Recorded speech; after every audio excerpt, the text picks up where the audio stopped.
Hey everybody, this is Claire, and this is Small Joyful Things. As always, I go to thrift stores, or I go to estate sales, or sometimes I buy things from Craigslist, or just anywhere really. And I look for things that I personally find interesting, or that I think that you would find interesting. And then I bring them home, try and find out as much as I can about them, and then tell you guys about them. So, here's what I've got today. And I have to be a little careful with this, so... And I know this doesn't really look like much, so I'm just going to... Here we go. What I have is a travel chess set. And you can see that one of the little pegs is broken there. It would normally just sit right in. So there's a bit of a story, I'm afraid, behind this. This interesting little thing, I'm going to put that down there so I don't actually drop it now. I was in a thrift store with the anonymous assistant. I didn't video it at the time, just because we were just kind of wandering through. And I found this up on a shelf, and the box itself, okay, this is obviously the lid. And it's on, yeah, look at me.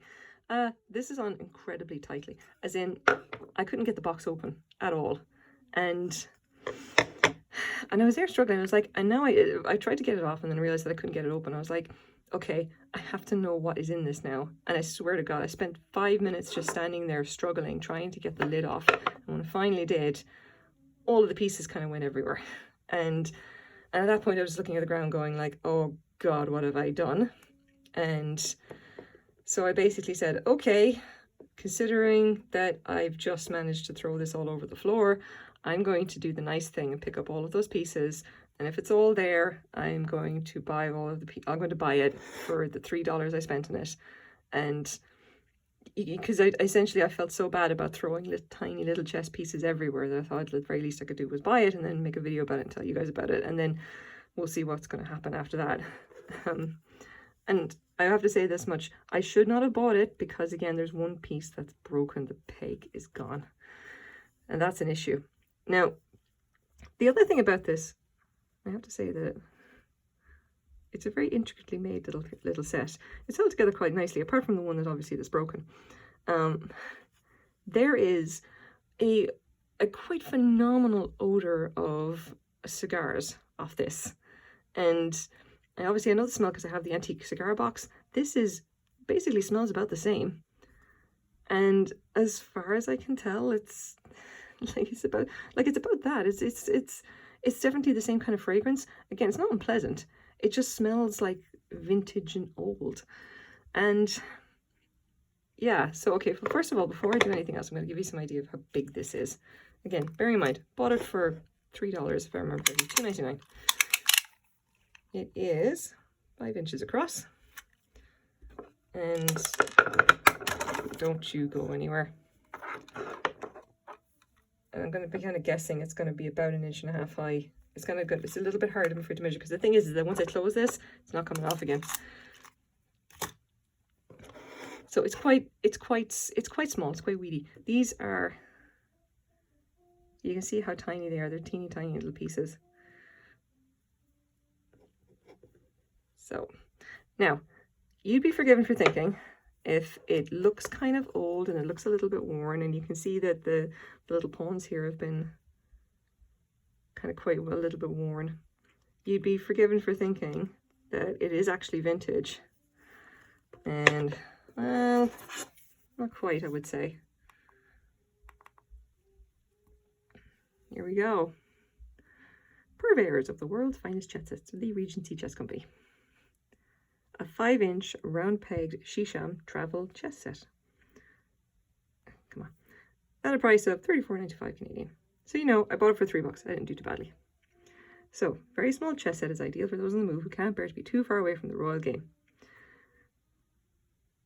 And each of the squares is a separate piece of hardwood. The outer case is Sheesham has been left natural with a fragrant beeswax polish. They lie. I don't know what someone's been using on them, but anyway, this one doesn't smell like beeswax. It smells like, you know, cigars. So it's quite nice, isn't it? But how old is it? Now this one obviously is in stock, available now. And here's the interesting thing. I found another entry for basically another company who was selling essentially the same thing under a different brand name. And why do you think that is? Well, I did some checking around there as well. This is essentially made in India. Now, it has nothing on it to say that it was made in India. And if I'm careful about this, and I'm not, nope. I'll go grab that. There we go. Yeah, so there's nothing actually to say that this is actually made in India. Like, there's no mark or anything on it. There might have been a sticker. The sticker is long gone. It is definitely recent. It has been made within the last 10 years. Not vintage. It's just seen quite a bit of use. I suspect someone has actually just bought it from the site or whatever like that. Obviously, they sell in Canada. Yeah, there you go. So what is the significance of this? It's like Sheesham. And how do we know it's made in India? Because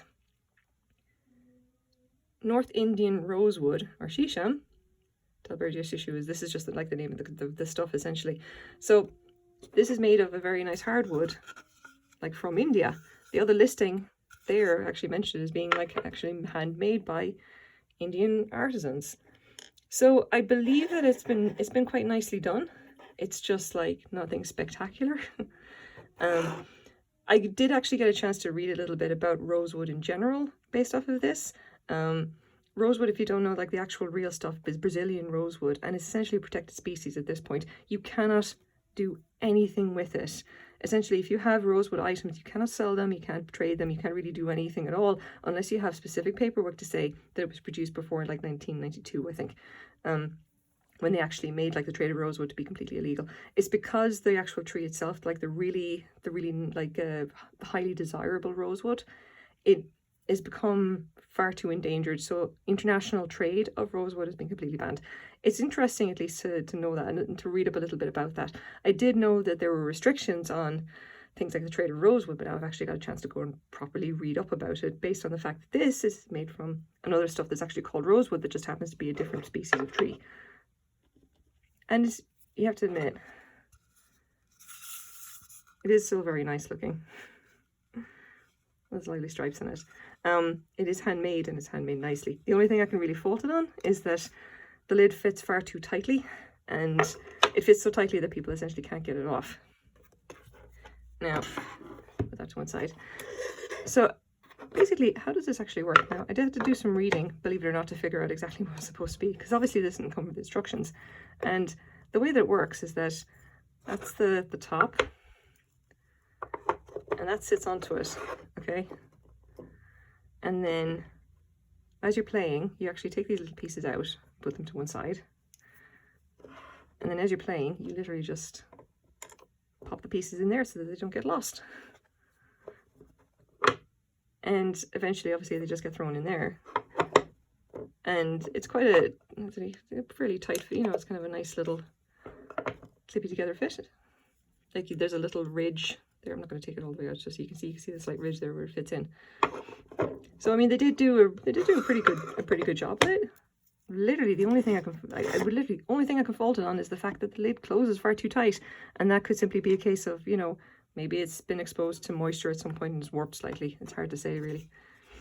As to what I'm actually going to do with it, I have been thinking what I'll probably do is repair this peg, because I just got a Dremel tool. I'll be able to use it to essentially drill out a tiny little bit of that and then cut a toothpick or something probably to the right size, and then trim it there as well, and essentially make a new peg so that that can actually sit back in properly. You know, it's not going to be a great repair, but it'll be something. I don't know if I can actually do much about the fact that this fits so tightly. I may see if I can actually take the Dremel and kind of cut down, or kind of, you know, just kind of drill out or kind of grind out essentially a little bit of the edge here so that it doesn't close quite so tightly. I suspect I may ruin it, unfortunately. But on the plus side, I'm not ruining anything very valuable, or I'm not ruining a great antique or anything like that. Yeah, you can see it just doesn't... Yeah, again, I don't dare actually... I don't dare actually close it all the way, because if I do, I'm not going to be able to get the top off again. But yeah, I think it's a lovely little thing. It's a lovely little idea, you know. It'll go back to the thrift store. I'm sure someone's going to like it.